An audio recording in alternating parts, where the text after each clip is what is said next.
I believe we are live. So I am going to get into things. Guys, basically, there's something, if you need to know anything about me, this is what you need to know about me. My entire life, basically, is work. It's all I do. I go to work and I work. I come home and I work. I work on my stuff. I work on stuff to stay alive, right? All of these things, earn money, not earn money. Some places I've been doing a lot of work more than other places, and I am 1,000 places across the interweb, and my efforts have been thwarted in some places. So these were the best laid plans of mice and men, and I am disheartened, downtrodden, distraught, any other D words you want to throw around but one, and I figured I would go ahead and read a little bit of Mice and Men by John Steinbeck for this live stream. And if you have questions, comments, concerns, throw them in the chat as we go, and I will address things. I'm not sure exactly how long we'll be on, but we might as well go ahead and try to have a good time. Does that is that irritating? As irritating to you as it is to me when I'm editing and I have to watch myself destroy videos by making everyone motion sick of Mice and Men. A few miles south of Soledad, the Salinas River drops in close to the hillside bank and runs deep and green. The water is warm too, for it has slipped twinkling over the yellow sands in the sunlight before reaching the narrow pool. On one side of the river, the golden foothill slopes curve up to the strong and rocky Gabilan Mountains. But on the valley side, the water is lined with trees, willows, fresh and green with every spring, carrying in their lower leaf junctures the debris of the winter's flooding. And sycamores with mottled, white, recumbent limbs and branches that arch over the pool. On the sandy bank under the trees, the leaves lie deep and so crisp that a lizard makes a great skittering if he runs among them. Rabbits come out of the brush to sit on the sand in the evening, and the damp flats are covered with the night tracks of coons and with the spread pads of dogs from the ranches, and with the split wedge tracks of deer that come to drink in the dark. There is a path through the willows and among the sycamores, a path beaten hard by boys coming down from the ranches to swim in the deep pool, and beaten hard by tramps who come wearily down from the highway in the evening to jungle up near water. In front of the low horizontal limb of the giant sycamore there is an ash pile made by many fires. The limb is worn smooth by men who have sat on it. Evening of a hot day started the little wind to moving among the leaves. The shade climbed up the hills toward the top. On the sandbanks, the rabbits sat as quietly as little gray sculptured stones. And then from the direction of the state highway came the sound of footsteps on crisp sycamore leaves. The rabbits hurried noiselessly for cover. A stilted heron labored up into the air and pounded down the river. For a moment, the place was lifeless.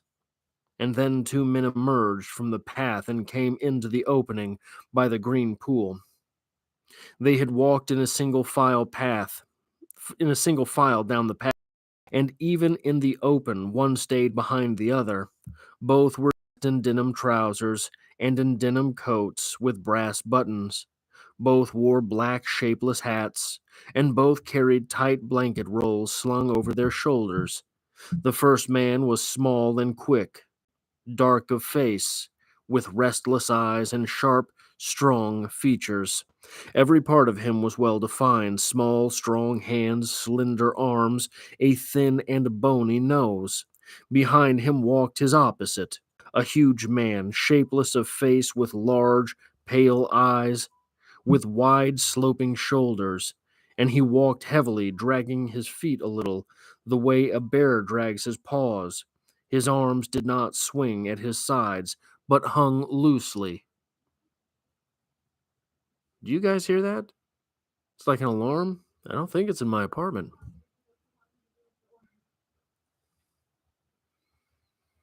Hold on.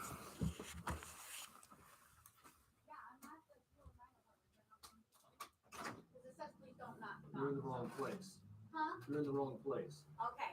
This is 209. You're looking for 209 with an apartment number. Okay, thank you. Yep. Okay, so.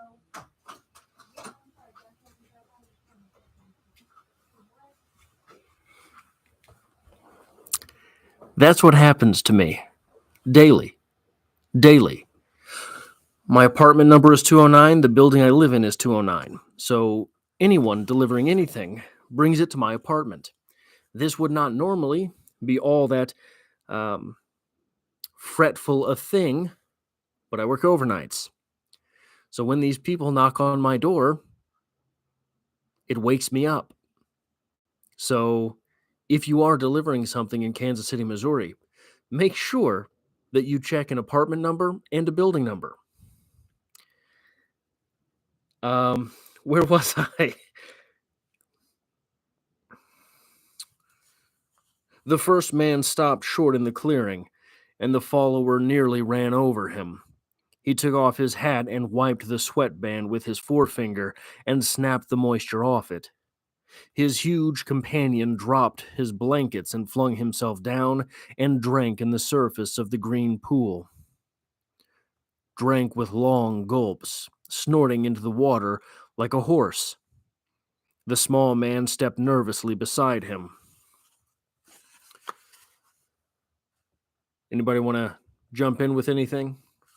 I'm going to get at least 5 pages through this by the end of the stream, but I am more than welcome to comments along the way, to questions along the way. I mean, it's just 130 pages, I think. Maybe not even that. Oh, 107 pages, I guess. It is a melancholy text that you can feel is going to kick you in the gut the entire time that you're reading it. Lenny, he said sharply. Lenny, for God's sake, don't drink so much. Lenny continued to snort into the pool. The small man leaned over and shook him by the shoulder. Lenny, you gonna be sick like you was last night. Lenny dipped his whole head under, hat and all, and then he sat up on the bank, and his hat dripped down on the blue coat and ran down his back. That's good, he said. You drink some, George. You take a good big drink, he smiled happily. George unslung his bindle and dropped it gently on the bank. I ain't sure it's good water, he said. Looks kinda scummy. Lenny dabbled his big paw in the water and wiggled his fingers so the water arose in little splashes. Rings widened across the pool to the other side and came back again. Lenny watched them go. Look, George. Look what I done.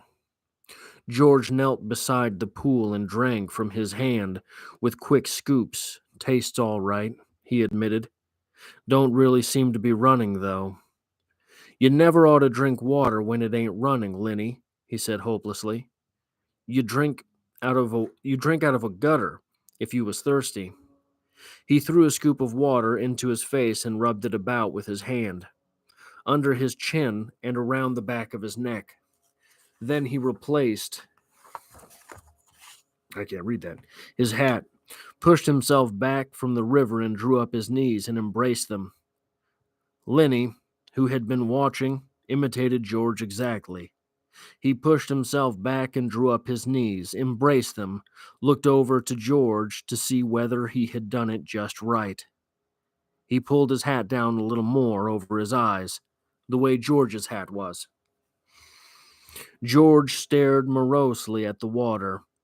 The rims of his eyes were red with sun glare. He said angrily, "We could just as well have rode clear to the ranch if that bastard bus driver knew what he was talking about." "Jess," he said, a little stretch down the highway, he says, "Jess, a little stretch. Goddamn nearly 4 miles, that's what it was. Didn't want to stop at the ranch gate, that's what. Too goddamn lazy to pull up. Wonder if he wasn't too damn good to stop at the Soledad at all. Kicks us out and says just a little stretch down the road. I bet it was more than 4 miles. Damn hot day." Lenny looked timidly over at him. "George?" "Yeah, what do you want?" "Where we going, George?" The little man jerked down the brim of his hat and scowled over at Lenny. "So you forgot that already, did you? I gotta tell you again, do I? Jesus Christ, you're a crazy bastard." "I forgot," Lenny said softly. "I tried not to forget. Honest to God, I did, George. Okay, okay, I'll tell you again. I ain't got nothing to do. Might just as well spend all the time telling you things that you forgot 'em. And I'll tell you again." "Tried and tried," said Lenny, "but it didn't do no good. I remember about the rabbits, George. The hell with the rabbits. That's all you ever can remember is them rabbits. Okay, now listen. And this time you gotta remember so we don't get no trouble. You remember setting in that gutter on Howard Street and watching the blackboard?" Lenny's face broke into a delighted smile. "Why, sure, George. I remember that. But what did we do then? I remember some girls come by and you say, the hell with what I says. You remember about us going to Murray and Reddy's and they give us work cards and bus tickets? Oh, sure, George, I remember that. I remember now." His hands went quickly into his side pockets. He said gently, "George, I ain't got mine. I must have lost it." He looked down at the ground in despair. You never had none, you crazy bastard. I got both of 'em here. Think I'd let you walk around with your own work card?" Lenny grinned with relief. I thought I put it in my side pocket." His hand went over the pocket again. George looked sharply at him. "What did you take out of that pocket?" "Ain't a thing in my pocket," Lenny said cleverly. "I know there ain't. You got it in your hand." "What you got in your hand? Hiding it?" "I ain't got nothing, George. Honest." "Come on, give it here."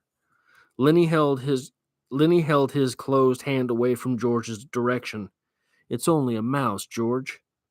"Ah, just a dead mouse, George. I didn't kill it. Honest, I found it. I found it dead." "Give it here," said George. "Oh, leave me have it, George." That is the beginning of of Mice and Men. You're doing great. Keep going. You want me to keep reading? All right. I'll do just that. But if you have anything else to talk about, let me know. I don't do the live streaming very often. This is the 5th live stream I think that I've done here, so give it here. Lenny's closed hand slowly obeyed. George took the mouse and threw it across the pool to the other side among the brush. "What you want of a dead mouse, anyways?" "I could pet it with my thumb while we walked along," said Lenny. "Well, you ain't petting no mice while you walk with me. You remember where we're going now?" Lenny looked startled, and then again in embarrassment, hid his face in his knees. "I forgot again." "Jesus Christ," George said resignedly. "Well, look, we're gonna work on a ranch like the one we come from up north." "Up north?" "In Weed." "Oh, sure. I remember. In Weed. That ranch we're going to is right down there about a quarter mile. We're going to go in and see the boss. Now look, I'll give him the work tickets, but you ain't got to say a word. You just stand there and don't say nothing. If he finds out what a crazy bastard you are, we won't get no job. But if he sees you work before he hears you talk, we're set. You got that?" "Sure, George." "Sure, I got it. Okay. Now, when we get to see the boss, what are you going to do? Lenny thought. His face grew tight with thought. I ain't going to say nothing, just like you just stand there. Good boy. That's swell. You say that over 2-3 times so you don't forget it. Lenny droned to himself softly. I ain't gonna say nothing. I ain't gonna say nothing. I ain't gonna say nothing. Hello, Jack. How are you doing? Okay, said George. And you ain't gonna do no bad things like you done in weed, neither. Lenny looked puzzled. Like I done in weed? Oh, you forgot that too, did you? Well, I ain't gonna remind you. Fear you do it again. How is everyone doing? Yesterday was World Poetry Day. I am doing all right. I am I I am wishing I had not sworn off alcohol for this year. I am wishing that I want a beer. I want a beer pretty bad. But I'm not going to do that. I'm only going to drink carbonated water. Yesterday was World Poetry Day. Did anyone celebrate with any poetry? I forgot all about it. I was going to do a live stream for World Poetry Day and did not. So there is that. But I don't know, man. Macbeth says, keep up the no alcohol almost 3 months down already. That's true. Jack says, cheers. Don't cheers me. Don't tempt me. Macbeth chimes in, how do you prefer to write? Phone, computer, typewriter, pen and paper, etc. Pen and paper. These Pilot G2s and a composition book. That is how I write. And it gets me in trouble because I don't ever edit anything. I don't have anything typed up, and I can't make submissions via the mail by writing things with pen. Leo chimes in, what would you want the structure of your lives to be? Personally, if they were like your videos and we held our questions till the end, the reading and lecture, I would feel comfy. I think I'm done with the reading. I got 5 pages in. I do 5 live. So unless anyone wants me to read more, I am here at your disposal. I am here for your pleasure. What would you want the structure of your lives to be? For me, this was great in grad school. I worked 30 hours a week, but I did it all in 3 days. So I did 3 10-hour shifts. The other 4 days of my week, I would wake up, I would spend 6 to 8 hours at the library, then I would go to the gym, then I would come. So at the library, I had a word count I had to get in, I had some reading I had to get in, I would get a little bit of studying in every day. Then at the gym, I would do my workouts. Then after the gym, when I went home, I would spend normally a couple hours on composition, still writing. Then I would get into editing, typing, and that would be how I would spend the rest of my evening, was normally with editing and typing things up. I was an absolute monk, and I would love to get back to that place again. I'm pretty much there now. All I do is work on things, but it's not quite as I do a lot more work at quote unquote the job, right? There's a difference between your job and your work. I enjoyed you for Poetry Day apparently because I watched your video. Yeah. So you did read at least one poem. I read at least one poem as well. Yeah, it was International Poetry Day. Next month will be National Poetry Month. So one thing that I have done wrong, not necessarily wrong, but one thing I have maybe mistakenly done in the past is not paid attention to the word national. So since it is National Poetry Month, I will be refining things this poetry month and only doing American poets. The past couple of years, I have thrown in. Who else have I thrown in? I had a Trench Poets Day, the first National Poetry Month that I did.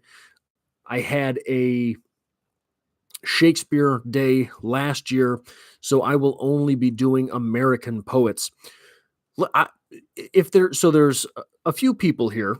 Does anyone have any ideas on the post National Poetry Month stripped cover lit? I am National Poetry Month, the end of this month, will have put me at, if I make it that far, 1 year consecutive of daily uploads. Through National Poetry Month will put me at 396, I believe, consecutive uploads. So May, I'm going to upload the first 4 days of the month at least to give me 400 consecutive days of uploads.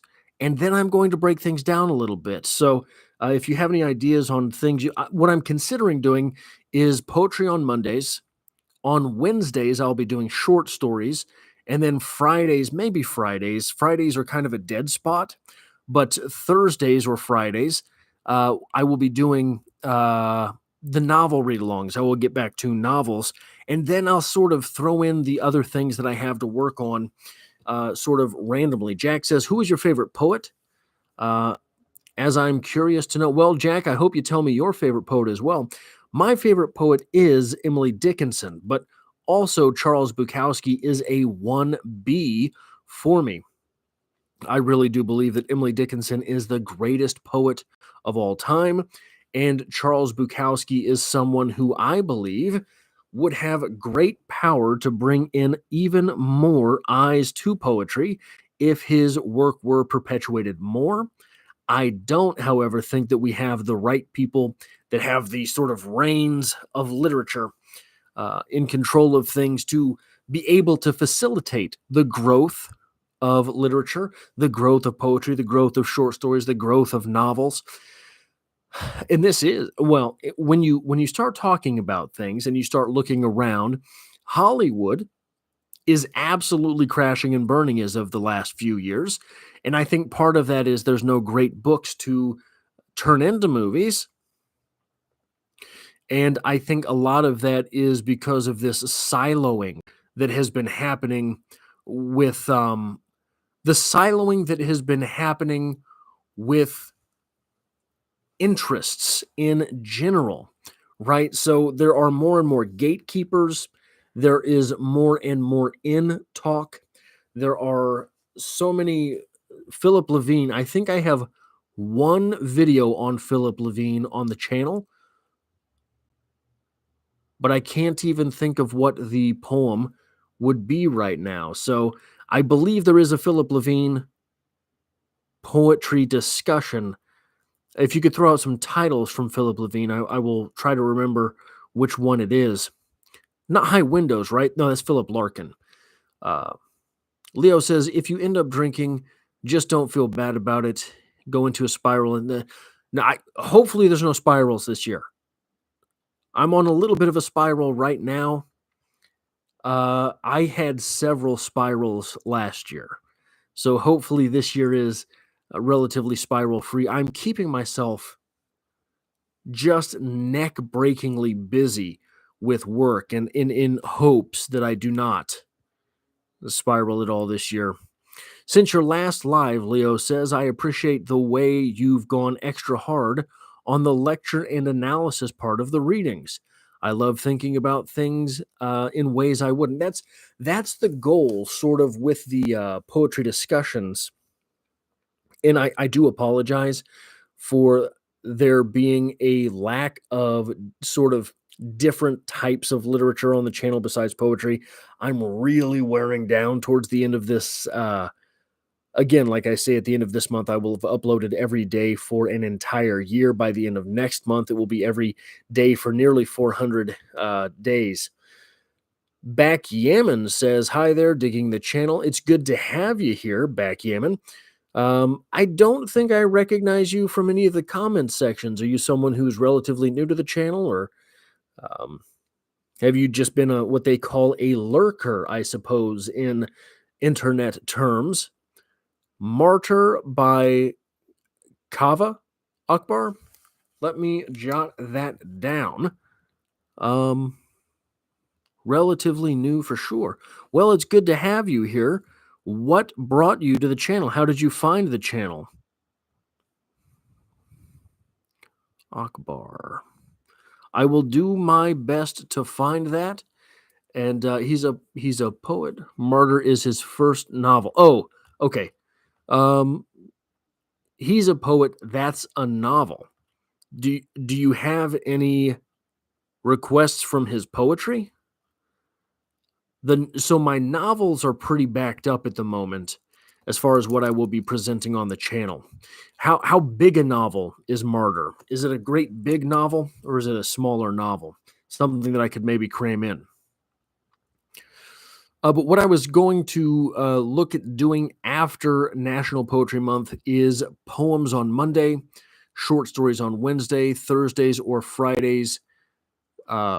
Easy read at 300 pages. We'll see. Let's see.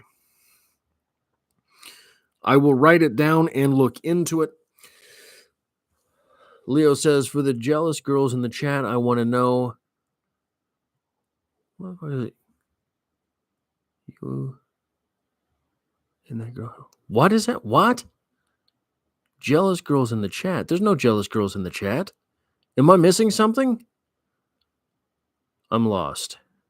I was going to be doing novels on Thursdays or Fridays.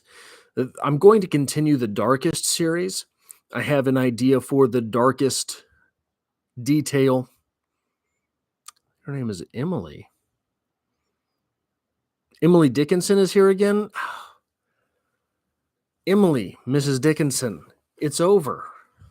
Emily Dickinson, we were together, and you left me. Okay. I just found your channel, and some of your videos been through novels I've been reading this year. Yeah, so that's the Cat's Cradle, The Road, etc. Yeah, those are older series. The way I'm going to be doing novels now, Backgammon, is breaking things down and going through them. Have you ever read A Christmas Carol? If you were interested in A Christmas Carol, I know it's not quite the time of year for that, but I did a series on A Christmas Carol that's how I want to be doing the series going forward. So it will be a read-along series and then a review at the end, and then probably a Darkest Detail video, probably a great quotes from, etc. It's going to be a lot of work on novels going forward if I can figure out a better way to do those things. So I'm going to be the one I'm working on now that I've kind of put on hold because it's been hard for me to get through things is The Great Gatsby. I don't know why I blanked on The Great Gatsby, but I've got a video for chapter 1 of The Great Gatsby. I have all of my notes on chapter 2 of The Great Gatsby. I've just got to get that video put together.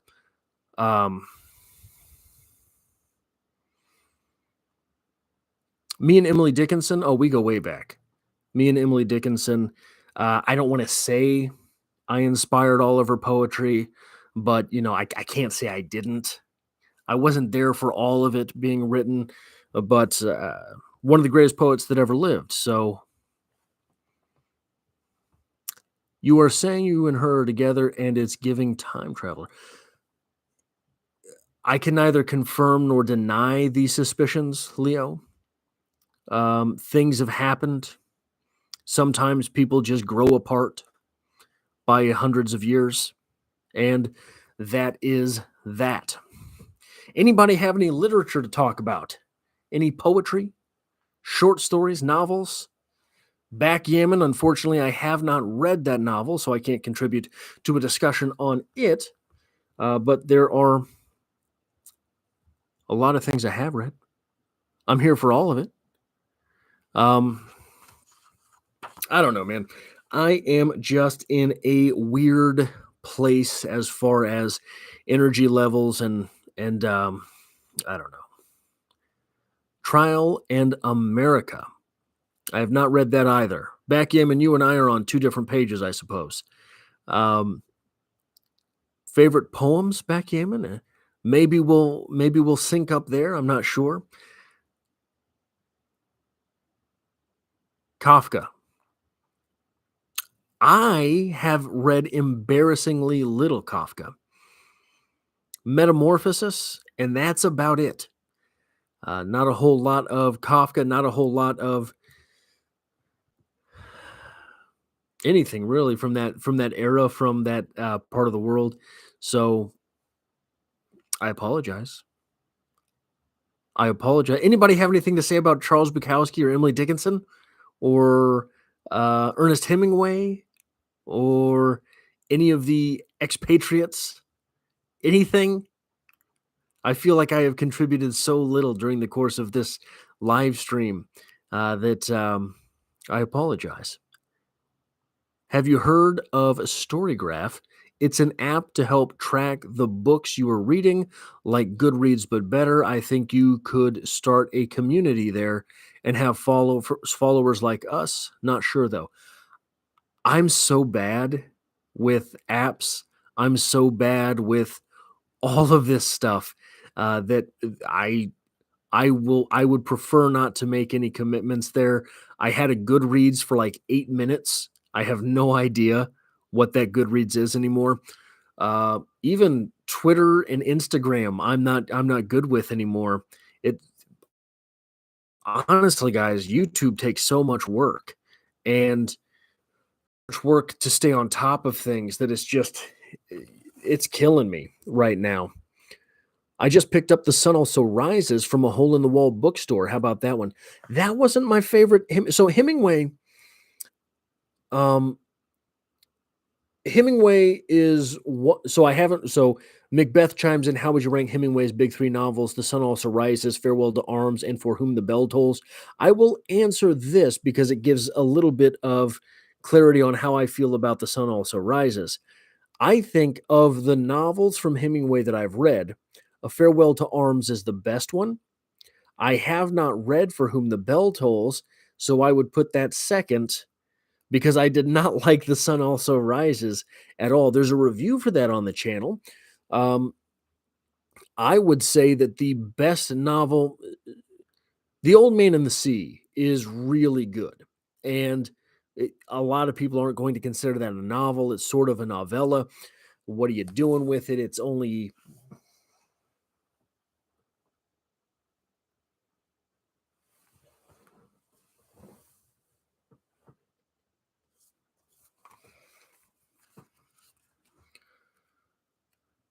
125, 127 pages. So yeah, we got Steinbeck and Hemingway right here. This is The Old Man and the Sea is still good if you really don't like. Yes, whether you like fishing or not, The Old Man and the Sea is great. It is not about fishing; it's about a man who fishes. So the struggle in the Old Man and the Sea, a lot of people have made the comparison that this is kind of where Hemingway was in his writing career when the Old Man and the Sea was written. He was really struggling. He'd come out with a couple beaters of novels and he really needed a win. And just like what we see in The Old Man and the Sea, maybe he gets there. Leo says, I appreciate your passion and work on your videos, but can you give yourself a vacation for a week? It is nice to hear you healthier. No. Once I get through these 400 days, I will take a couple days off a week, but I will not be taking a vacation. I am through with that type of stuff. I have too many goals for this channel. I have too many things I want to do. There's too much to cover. And I'm not even getting into any of the new stuff. So I need to get through The Great Gatsby. I'm going to start on Carrie in the middle, I think, of next month. Carrie turns 50 next month. After that, I want to get it done. I want to go through Fight Club. I want to go through Notes from Underground. There's so many things I have to do All the while I'm doing the Ernest Hemingway read along. We just finished Dubliners, so I considered making this a Dubliners live stream, but look, there's a lot of stuff to do. If there are any short stories, so short stories are going to be my next real big focus because I've done so much poetry in the past year. So if there are any poet or short stories, short story compilations that you think are worth commenting on, let me know. But short stories are going to play a bigger part going forward on the channel. Novels are where I really need to. So one of the things that I do, and I'm an idiot for doing it, is sort of paralysis by analysis. And I chose of Mice and Men today because I I have laid the best laid plans of Mice and Men, and I have been crushed recently. So Jack says, in my bucket list are Invisible Man, Blood Meridian, Slaughterhouse 5, Of Mice and Men, 1984, etc. If you need any starters, Slaughterhouse 5 and Of Mice and Men are on the channel already. Blood Meridian. I just got one of Cormac McCarthy's novels. It's not, I think it's No Country for Old Men. I think I went ahead and got No Country for Old Men. And I'll be doing a series on that on the channel sometime soon as well. The thing that's really going to hold me back with novels is the videos that I'm doing for novels are a pretty immense amount of work. So there's that. You know, my goal for the novel series is on the channel is really to be an in-depth read-along experience, talking about things from a literary analysis and a writer's perspective, chapter by chapter along the way. So if I could find some way to divorce myself from the work world, from the rat race, if I could win the lottery and have $1 million, I would be yours full time. But unfortunately, that is not the case as of now. So I will be working diligently all the while. I've gotten into this the past few live streams that I've talked about. My sort of plan is to lay a smooth sheathing over the world of literature. I'm working on that now. It would be cool if you made an announcement for your lives before you went 24 hours before. How would you like me to do that? Like a tweet or a community post on here? Or how would it be best to send out notification for these live streams? The community post. Okay. The plan is for Fridays.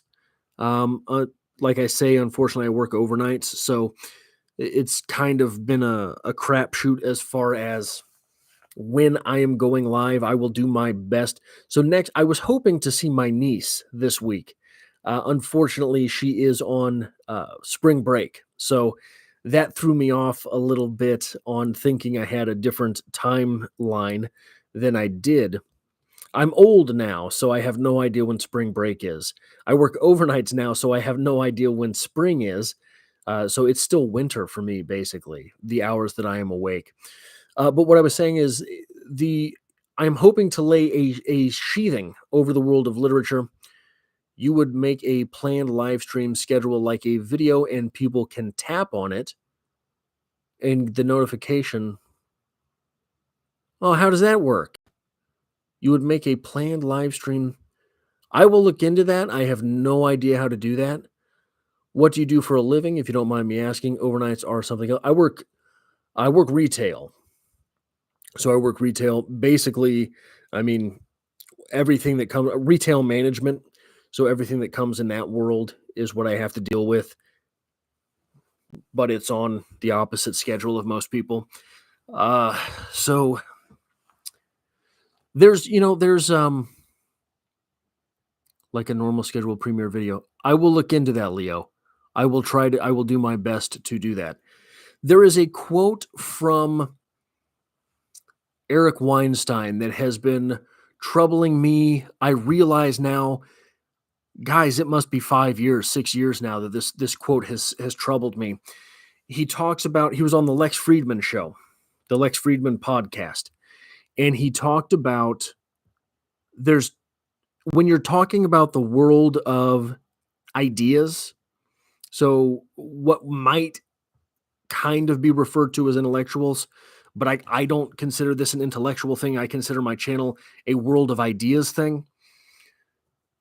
But he was referring to the academies, right?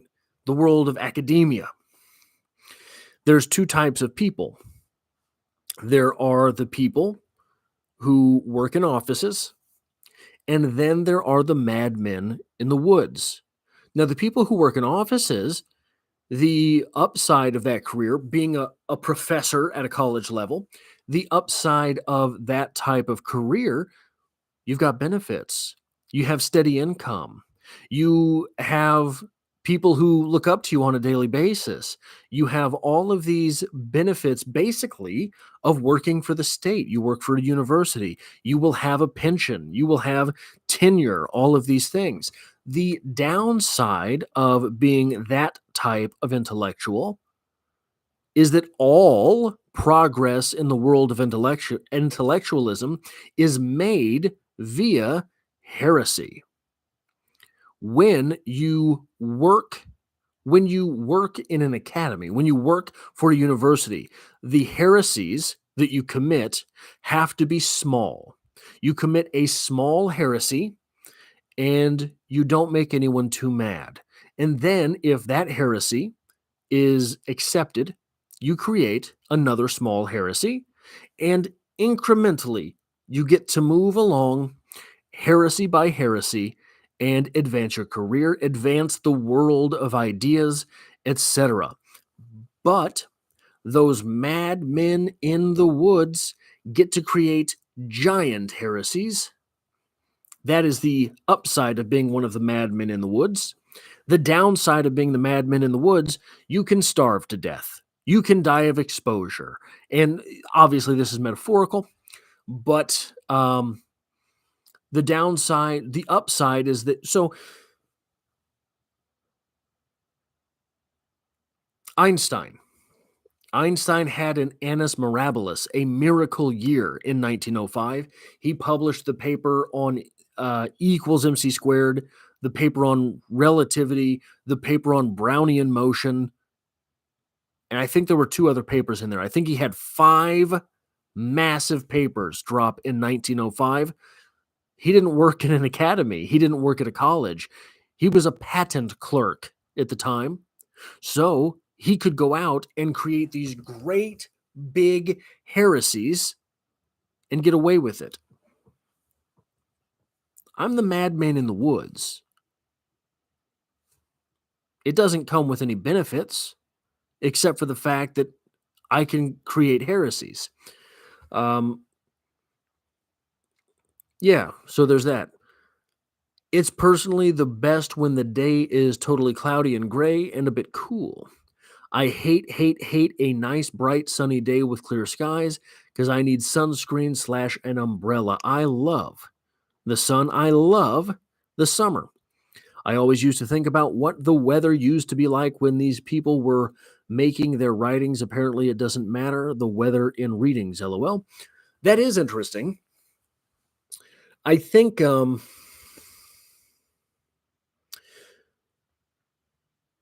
possibly counterintuitively, when you read Bukowski lived in California. So a lot of sun, a lot of warmth, not a whole lot of rain, not a whole lot of snow for sure. When you read Emily Dickinson, it is interesting to imagine she lived in the Northeast. So she dealt with a lot of long winters, a lot of cold, a lot of time to think about death, right? Yeah, I've never really thought about things in that way, Leo. I don't think it's probably a particularly fruitful exercise when thinking about novels, but poetry for sure. Most poems, probably at least draft by draft, were completed in a day. Speaking of, I did the math the other day on Emily Dickinson, and she basically wrote a poem a week for 36 or 39 years, something like that. That is basically the workload that Emily Dickinson endured during her productive years. A poem a week for nearly 4 decades.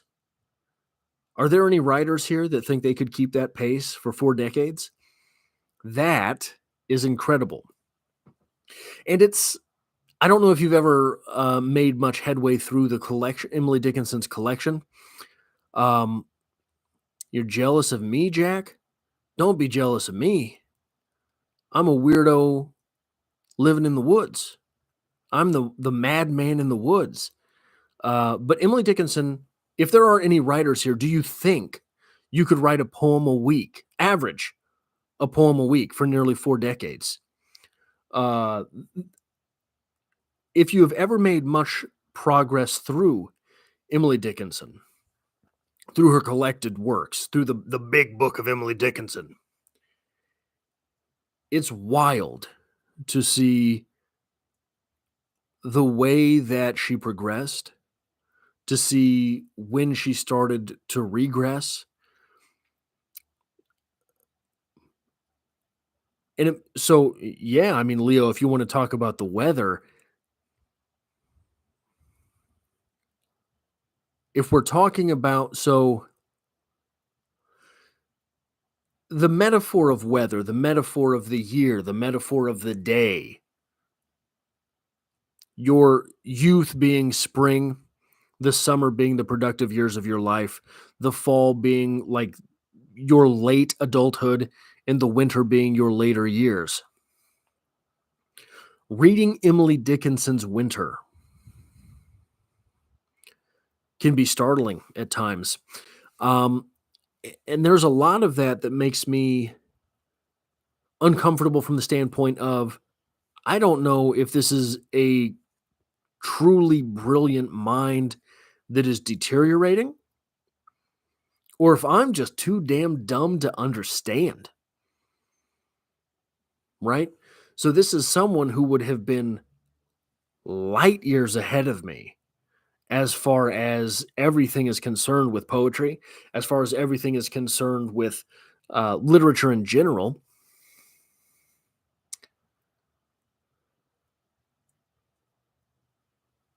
Am I giving myself too much credit when reading Emily Dickinson's later years? When I look at the page sometimes and think, this doesn't make too much sense. I don't understand what's going on in this poem. Am I giving myself too much credit in that case? There might be another somebody at my door. I can't tell. Um, Anybody else have any ideas, any questions, any comments? Can you read a spicy poem by Emily? Well, I happen to have Emily right by my desk, so let me look this one up. I don't know what the number of this one is.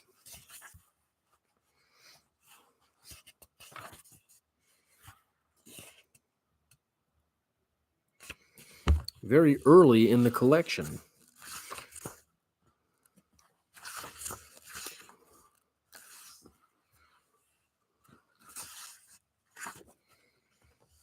Wild nights, were I with thee, wild nights should be our luxury. Futile the winds to heart and port, done with the compass, done with the chart. Rowing in Eden, the sea, might I but moor tonight in thee. That's nasty. What a nasty lady. Emily Dickinson. I will not confirm nor deny whether or not that poem was written for me by Emily Dickinson. It's just I did happen to know what to look for in this collection. I happen to know that it was there. Maybe I have the original letter in which this poem was written. Jack says, "Hey, are you also interested in horror things?" Yeah, I have. That's another one I want to read on the channel. One second.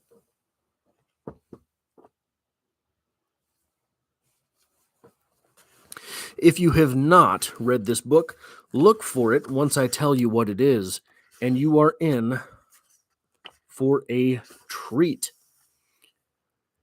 My name is Mary Catherine Blackwood.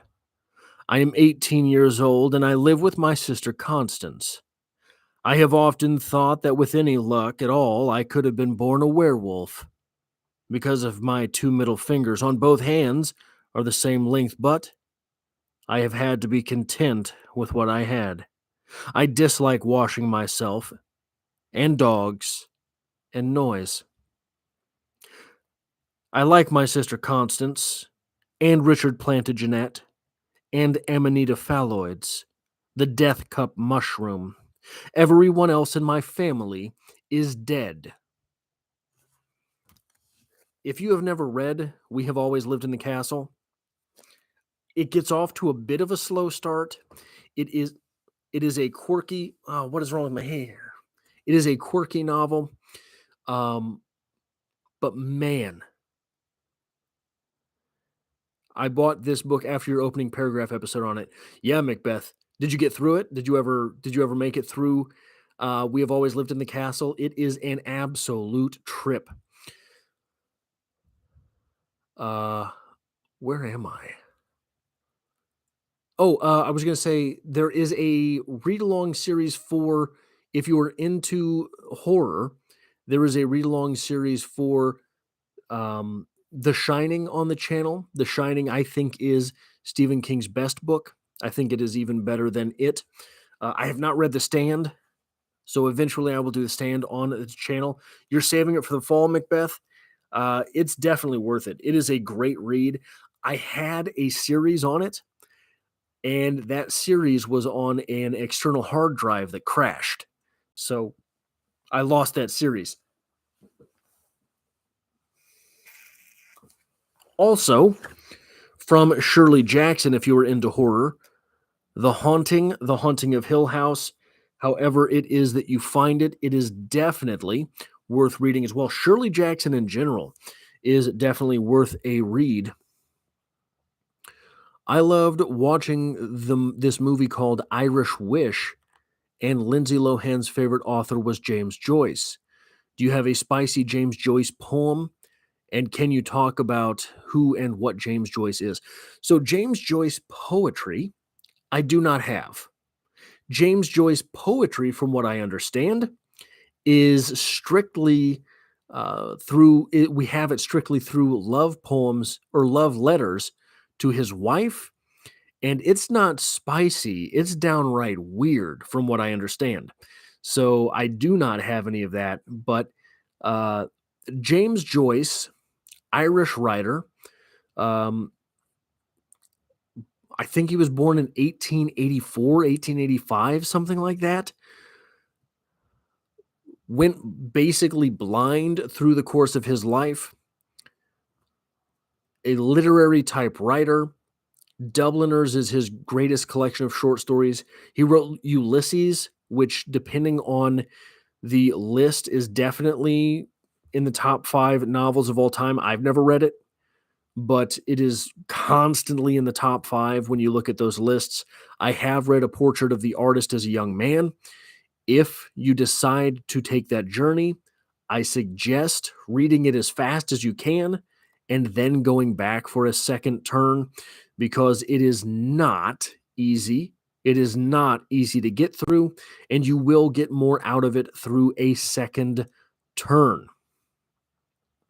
Leo says, what was James Joyce about? James Joyce, if I had to say James Joyce was about anything, James Joyce would probably be about pretension and trauma. And I don't mean that his writing is pretentious, though. I mean, you could make the argument that his writing is pretentious, but he likes to use characters who are pretentious in their own way. And then I think he is a firm believer in the idea that everyone has their own trauma and everyone has to get through their own trauma. So, yeah, if you want to see those two ideas, pretension, the idea of art, and trauma constantly at battle in a work, there's that. James Joyce is definitely worth a read. I think that for James Joyce, a lot of what you have to do,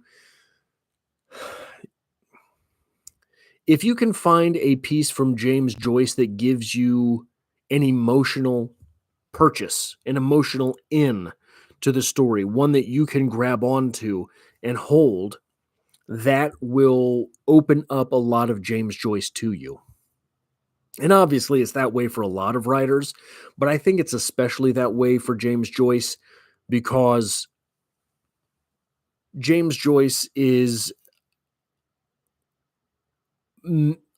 nearly impenetrable from an enjoyment standpoint if you don't go in willing to like it, if that makes any sense. Oh, where am I? I haven't watched your Shining videos yet, but the ending felt so damned rushed to me. Yeah, Backgammon, I can agree with that. I think that the ending of The Shining, The Shining might be the last book that Stephen King edited. um, it did feel rushed, but it also felt thematically correct when you talk about a father who was an alcoholic, abusive, and explosively angry. You think about him saving his son in the one moment that he was able to reclaim himself from whatever the spirits were in the Overlook Hotel. He was able to remember he's bashing himself in the face with a mallet, and he stops for one moment and tells Danny, I think he tells him to run. He's able to gain control over himself for this one moment and save his son from himself. And later, the thematic presentation of a boiler that is going to explode the entire hotel is on point for what we're talking about. So I think that, yeah, the ending was rushed. I think it's fair to say the ending felt rushed, but I don't know that it was not planned. Does that make sense? I think that it was rushed, but it was everything that was supposed to happen happened. Everything that needed to happen happened. Macbeth says, I'm planning on tackling The Shining, Haunting of Hill House, and We Have Always Lived in the Castle for the Halloween season this year. The Shining is 400 pages. Haunting of Hill House is 150-ish. Oh, okay, no, 240. And then We Have Always Lived in the Castle, 150-ish. So yeah, you've got a good set of reading there, but nothing too egregious.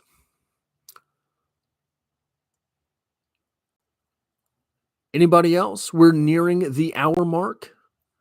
I'm willing to stay around for a little bit longer if anybody has comments or something they want to talk about or questions, anything like that.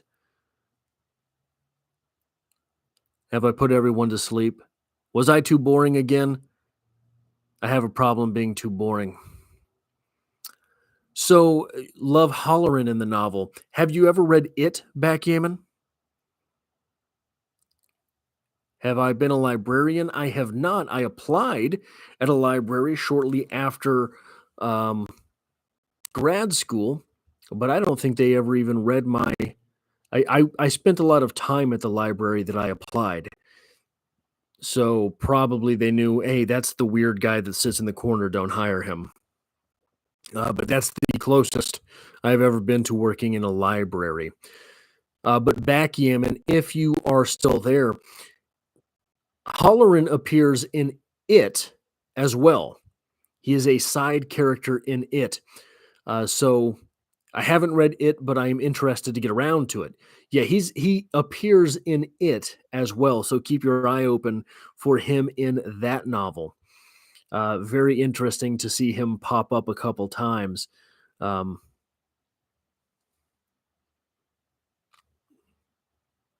Somebody throw something at me. Throw me for a loss here. Throw me for a loop.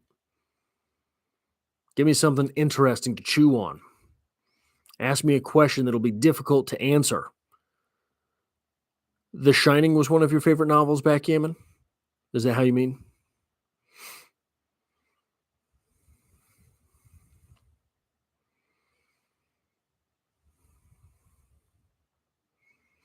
I don't know if there's much of a delay in this. My internet was struggling earlier, so you'll have to let me know if I am on delay or if there seems to be delay between your questions and my answers.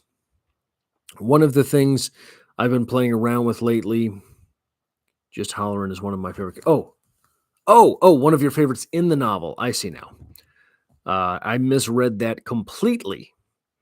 I've been playing around with ChatGPT a little bit, and it is terrible for poetry recommendations. It's even worse, however, for poetry analysis. So for now, I still have my job appearing in front of you on the internet. Basically, everything that if you put a poem into ChatGPT, it basically always tells you that that poem is about compassion. So there's that.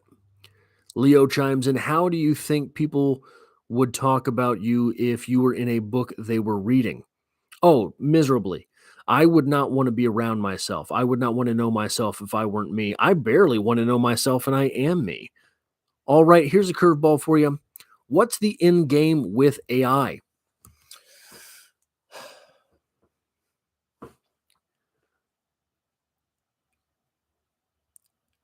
That's an interesting question.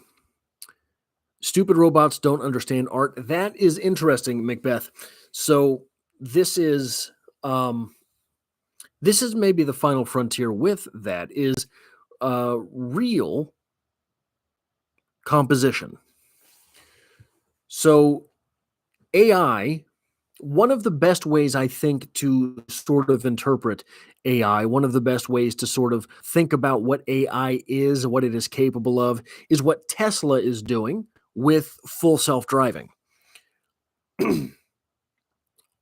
Driving should be an absolutely solvable question for artificial intelligence.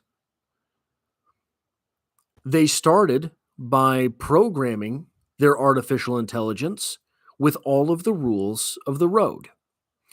This is what you do at a stoplight, and they fed it thousands and tens of thousands and hundreds of thousands of pictures of stop signs, then stoplights. And this is what an animate object like a cat looks like. And this is what it looks like crossing the road. And this is why you shouldn't hit it. And then, well, Tesla with their full self driving made a lot of progress, but it was never particularly all that compelling a service. You could get drives that were very, very good, but not perfect.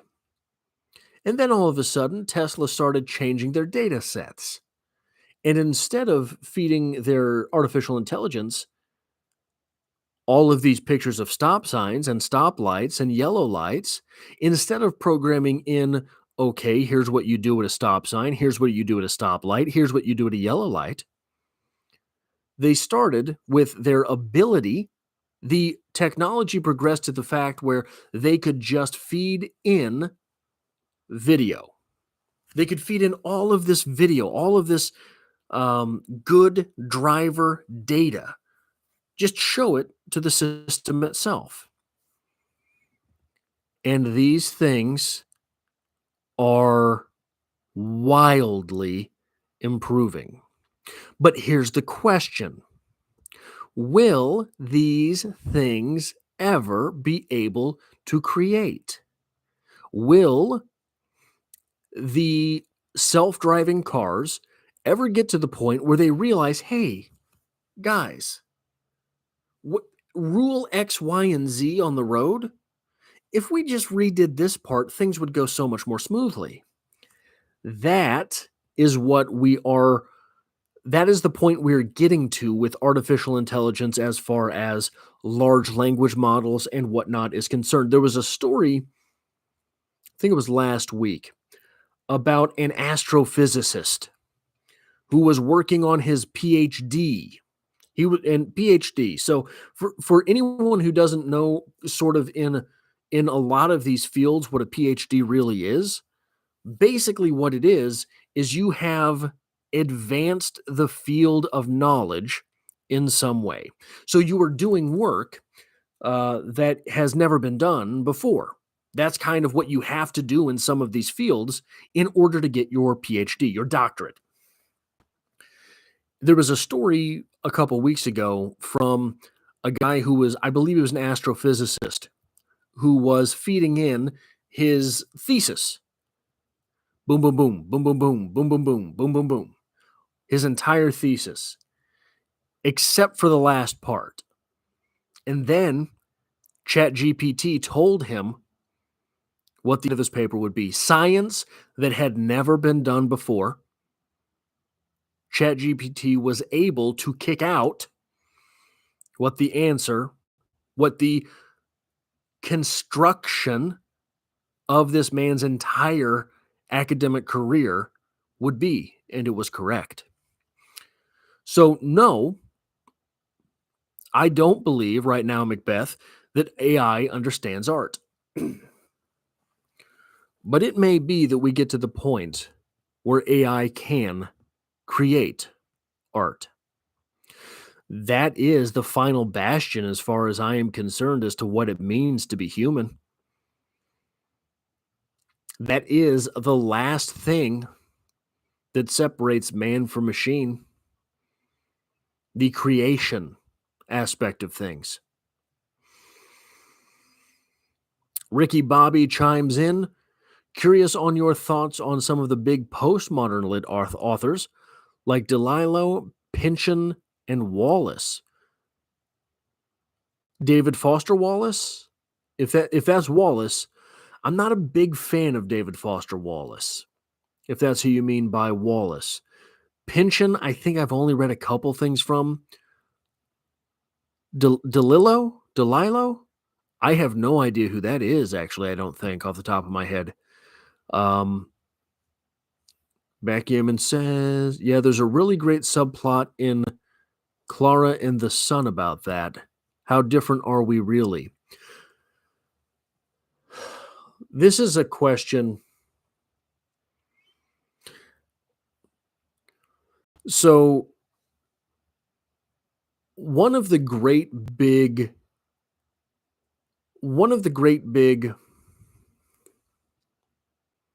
I'll get back to that in a minute.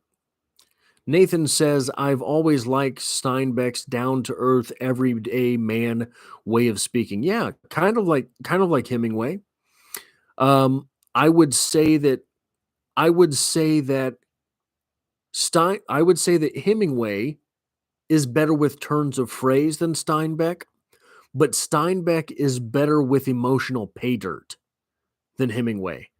One of the things about Steinbeck can give you a punch in the gut like you would not believe. Chrysanthemums by Steinbeck is one of the biggest gut punches in literature, in my opinion. If you have never read Chrysanthemums by Steinbeck, anyone who's here right now, if you've never read Chrysanthemums by Steinbeck, definitely worth it. Where was I going? How different are we really? So this is one of the things I've been thinking about a lot lately. I think it was Lex Friedman had the author of The Bell Curve on his show recently, or someone was talking about it.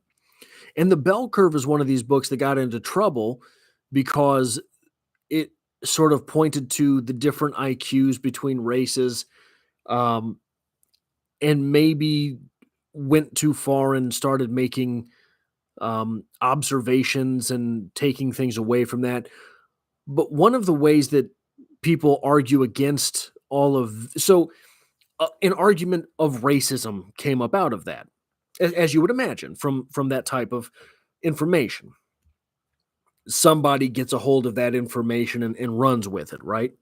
But the argument against that argument for is that there is greater difference in IQ within a race than between the races, right? So the variability within a race being greater than the variability between races suggests that there's no real difference there. It's not about the hardware. Everyone has the same hardware, um, in the same proportions, right? So the idea of how different are we really between humans and AI, how close are we to that argument? The difference between the differences in creativity between individuals is greater than the difference in creativity between humans and AI. So how different are we really? And this is something, look, I mean, the idea of a creative AI. Right now we have generative AI, which means I have so if you remember October on this channel, I had I had October, right? All of the stuff from Edgar Allan Poe on the channel in October. And a lot of those thumbnails, I made them with an AI. Edgar Allan Poe doing X, Edgar Allan Poe doing Y, Edgar Allan Poe doing Z, and I would take it and I would make my thumbnail. That is generative AI. That is generative creativity. It is taking the few pictures that we have of Edgar Allan Poe and saying, this is what that looks like. Then it says the next part of the phrase was by candlelight inside a cave.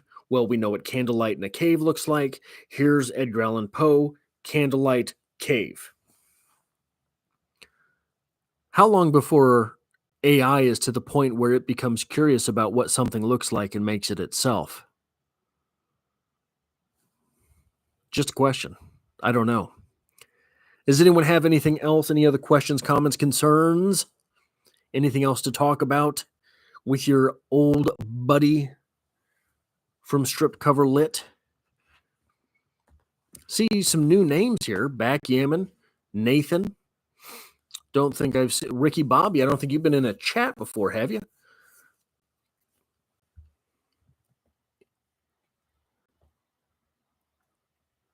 Yeah, our creativity is just generative AI, really. That is true, Backgammon.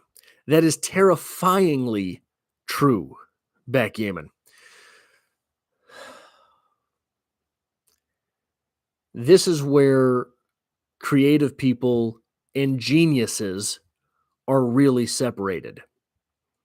A creative person can write a novel that's kind of just every novel they've written or read and their favorite parts from it.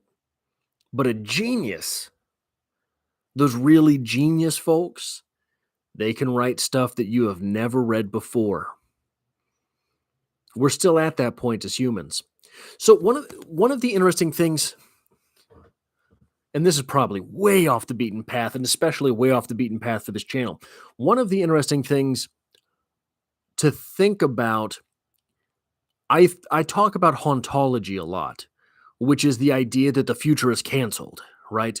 Why do we keep just recycling fashion? Why do we keep just making remakes of movies? All of these sorts of things.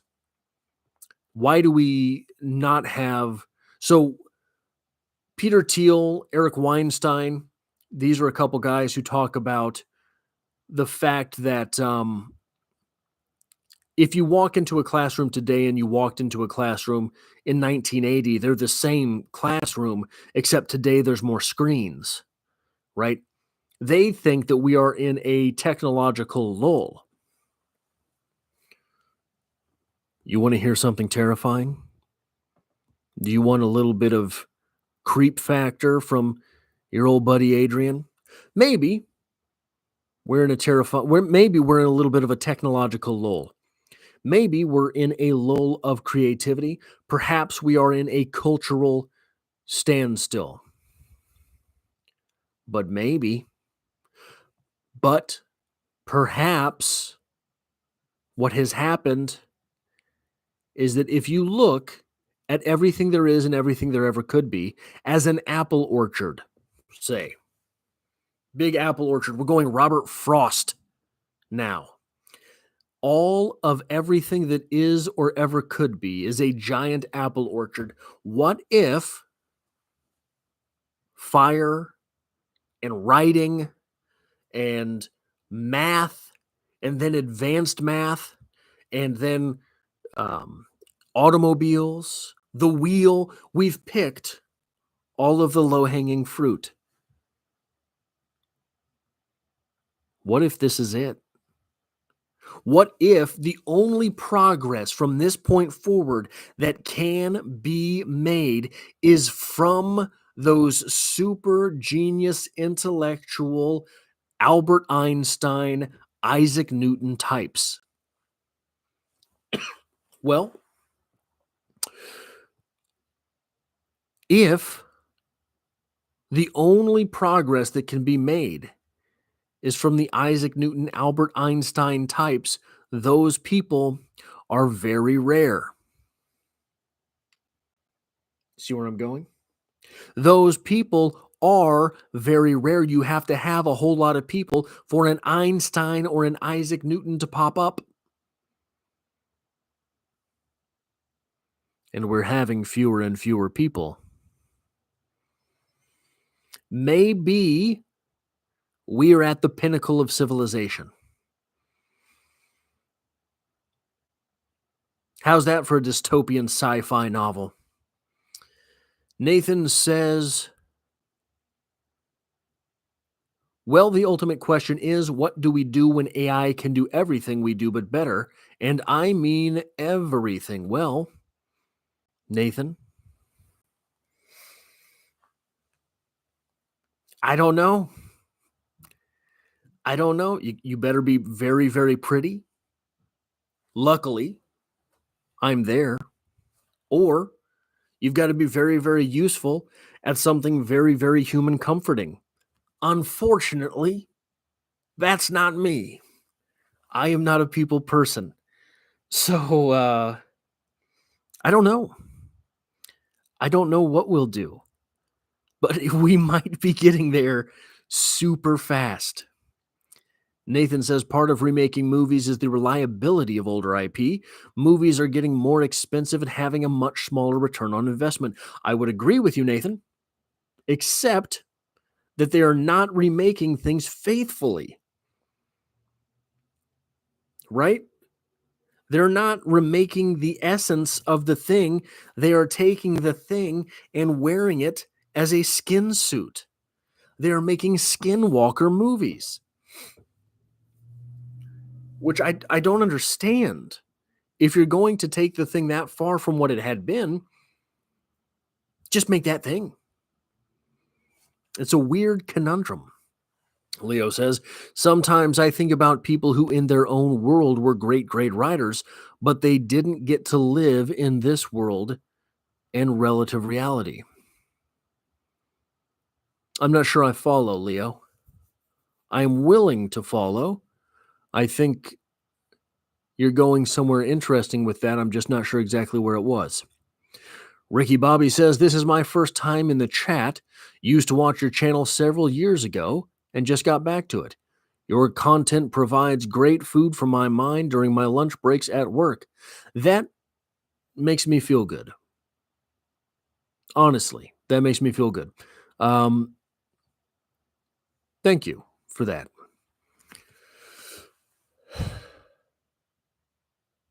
Thank you for that.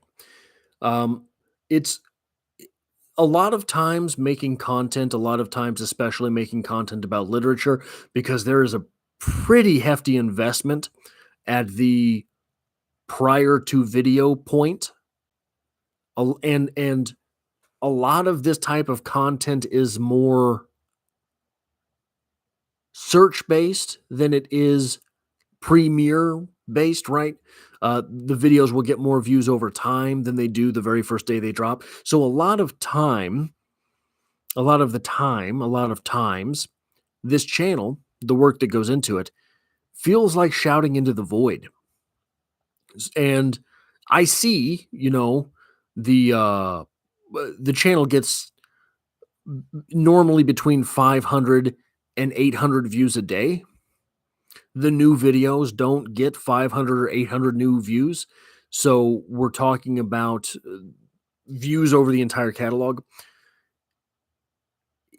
Hearing about where those videos get watched makes it feel real and tangible to me. So I do appreciate that. Uh, Backgammon says, "Yeah, we appreciate you. I appreciate that." It is, like I say, it is sometimes like shouting into the void. So, going once, going twice, any other things to talk about here? We are nearly an hour and a half into the stream. It is 4:30 in the morning for me, as it is 4:30 in the afternoon. Leo says, "A great writer is always great. They just have to be in a world where they are allowed a voice. It is too much to explain in a small." I get you now, Leo, and I think that have a good weekend. You too, Backgammon. I think that we had moved into a place where more people had voices, and now the cultural pendulum is swinging in a way where fewer and fewer people are getting the platform. And that sucks because we're in a place where there could be platforms everywhere. And there could be a business model behind it. It's just not there. The publishing houses, etc., refused to innovate. And literature has fallen to the wayside partially because of that.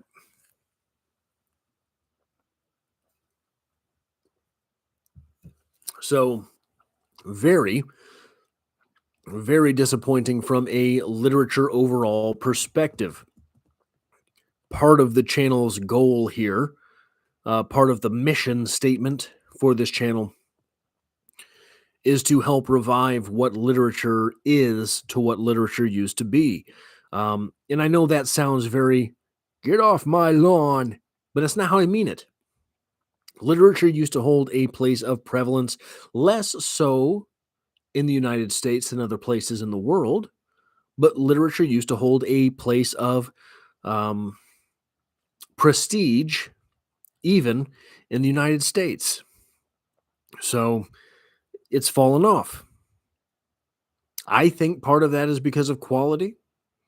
I think that part of that is because of gatekeepers.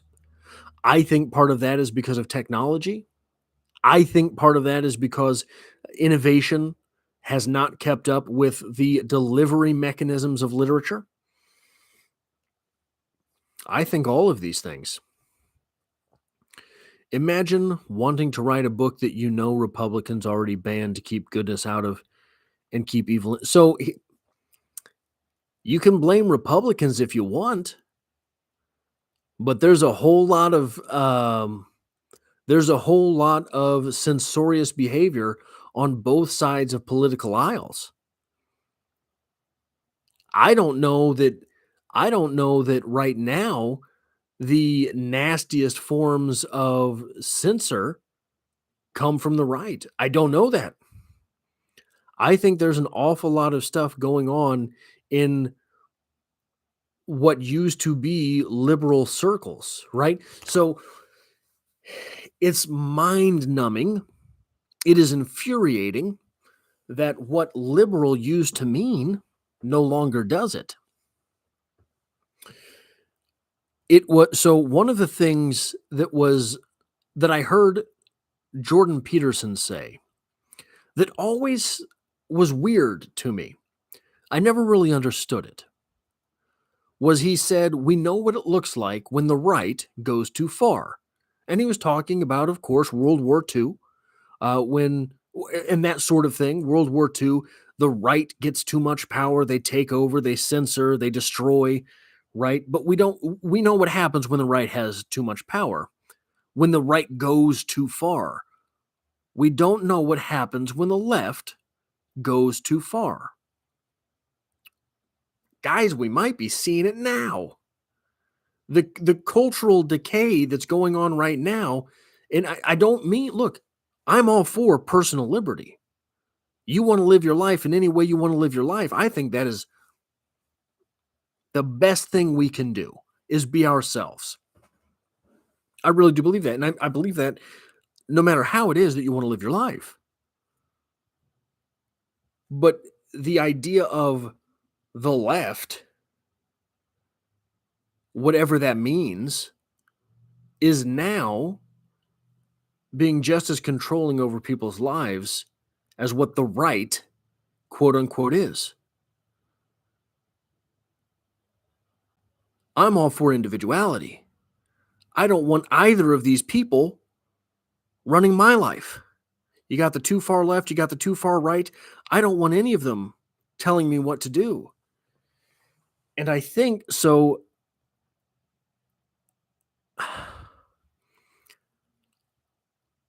I used to run a blog way back when. And the blog that I ran, I talked about Christopher Hitchens and those sorts of arguments. And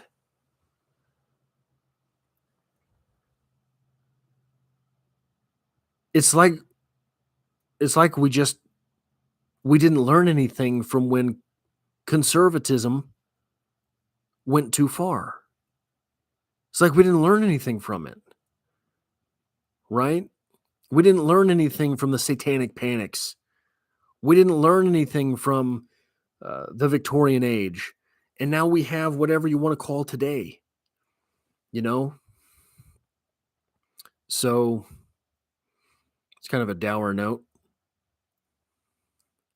Sort of a downer. Sour.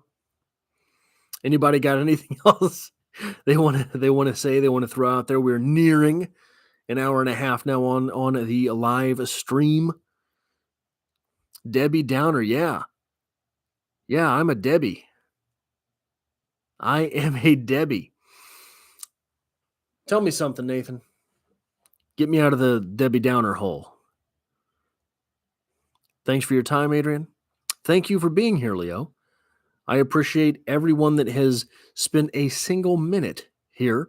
59 seconds, not so much. You can get lost. But the direction the left has taken has made me embarrassed. Me too.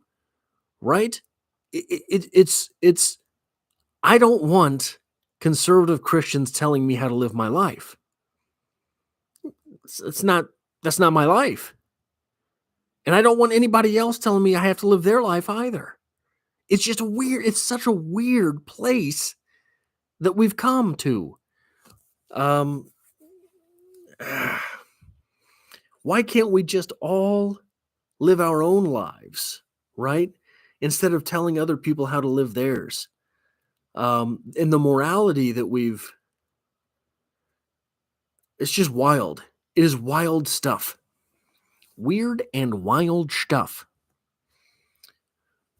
Will says, I am off to bed soon and have missed the beginning of the live stream again. No, Will, you were supposed to be here. This is my fault, really. You told me earlier is better for you, I believe, and I missed that part this week. I guess all I can say is I'm writing a post-apocalyptic series where civilization is making a comeback. It asks questions about why society collapses and how to avoid it in the future. Leo says, "You're a cool person and it's awesome what you do online. Greatly valued." Thank you, Leo. Nathan, I wonder, with your idea there, it seems like every time people try to put, I'm not sure where you're from, Nathan. If I'm not sure if you're from the United States, bowling is big here. And there's a gutter in bowling where you can roll your ball and it falls in the gutter and you hit no pins. But people will put bumpers. Canada. Oh yeah, so you've got bowling there, I think. People will put bumpers all over the gutters in bowling, right? But it seems every time people or societies or civilizations try to put bumpers over a danger in society, the bumper itself becomes more pervasive than the danger. I don't know what the how to avoid it in the future part of your novel is, but I wonder if it would be fruitful to you to consider the bumpers over the gutters on in civilizations and how those might be worse than the collapse of a civilization. There is a YouTube channel.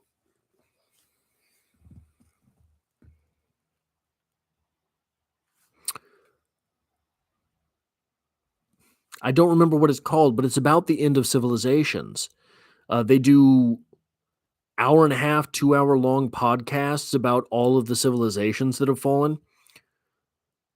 Everything I hear from people when I talk about this is of value to me. It gives me ideas for the next books in the series.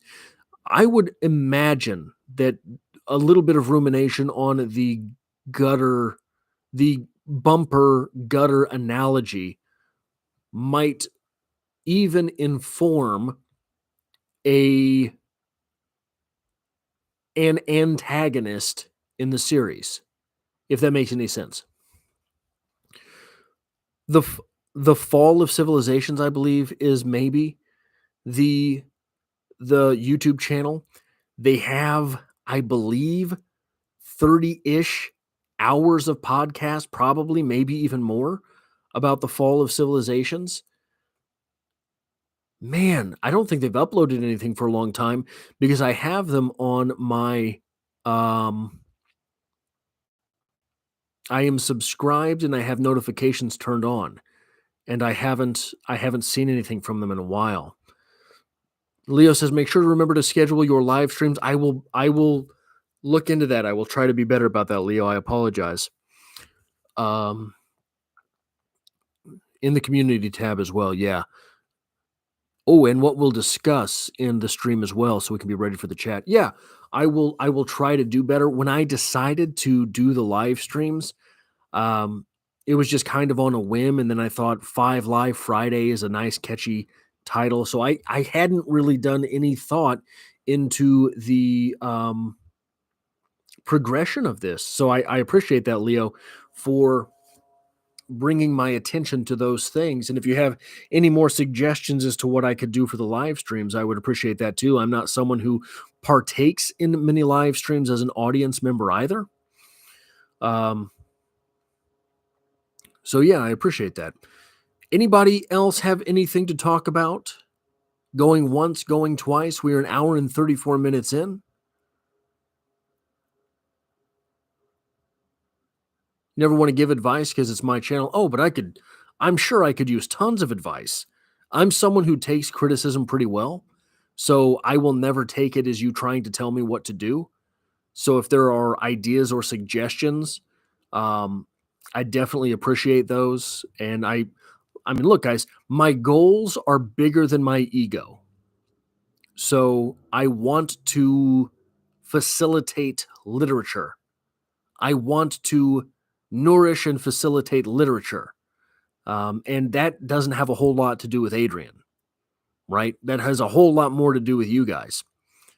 So anything that could make me, if you already have 12,800 subscribers, you must be doing something right. This channel's nearly a decade old. So there have been a couple things right here and there along the way to pick up some subscribers. But yeah, I think that has very little to do with me. The best that I can do is present the greatest ideas from literature. Is the difference between fame or infamy, Nathan? Is it the difference between fame or infamy, Nathan? Oh, I see what you're saying, Will. You're saying that my 12,800 subscribers come from people who are hate watching. Probably. There's definitely a place for that.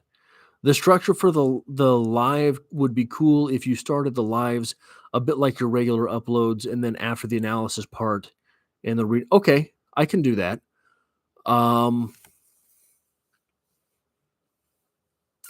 Okay, I can do that. So I can do that. Yeah, I will try to get better at that. What about with the 5 lives? Like if it's poetry, discussion after each poem. Would that be acceptable as well? Maybe the analysis as well. Yeah, I'll try to get there. I'll try to get better at that. Anything else? Going once? Going twice? After each poem. Okay. I'll try to get better at that. I think we are going to end the live stream now. I appreciate you guys being here. Thank you for Macbeth says, I feel like we are the ones who derail the analysis. LOL. No, it's me. I am terrible with keeping these videos take me so long to make when I'm not doing live streams. I can't focus all that much. Did you tear apart Again But Better or whatever it was called? Again But Butter. I can't believe it's not better.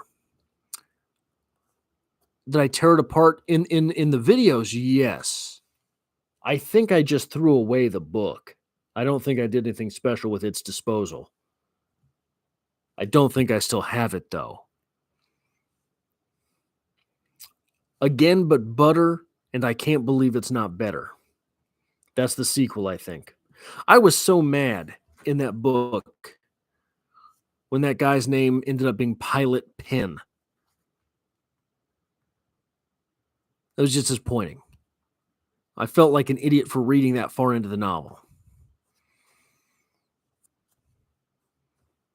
I thought you were going to bed, Will. You came back just to piss me off. You came back just to throw something in there, throw a curveball that pissed me off. Your regular videos are so good and raw that it feels like you're live and just talking to us. So then you go in live, and it's awkward because we don't get to regularly chat with you live. So here's a question I have for you. The higher production level videos, like the video I have for the first chapter of Great Gatsby, like I have for the read along for A Christmas Carol, the videos that I did for the Darkest series, are those okay? Because those are more, I have what I'm going to say and then turn the camera on, than I am discovering the talking points as I go, like I do with my poetry discussion videos, etc. I always feel awkward turning the camera on when I know what I have to say. So those series are great. Thank you, Macbeth. I am hoping to make the channel a little bit more that type of series. So it does make me feel good to know that those do not disappoint. It is 4:39. Hard question. This last week you were on fire. Really? It's always difficult for me to know when something is hitting, right? Uh, Sort of like writing in general. Making these videos is a lot like writing in that everything feels just like it feels for me, right? Like, does a fish know it's underwater? Maybe that's not the greatest analogy. I treat your videos like podcasts, but I'm not a podcast guy. I like to listen while doing other simple tasks and not watching the video always. Oh,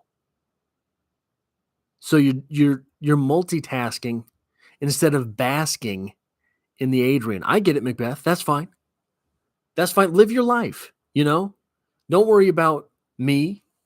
Don't worry about my feelings and whether or not we're making eye contact during the video. Don't worry about that.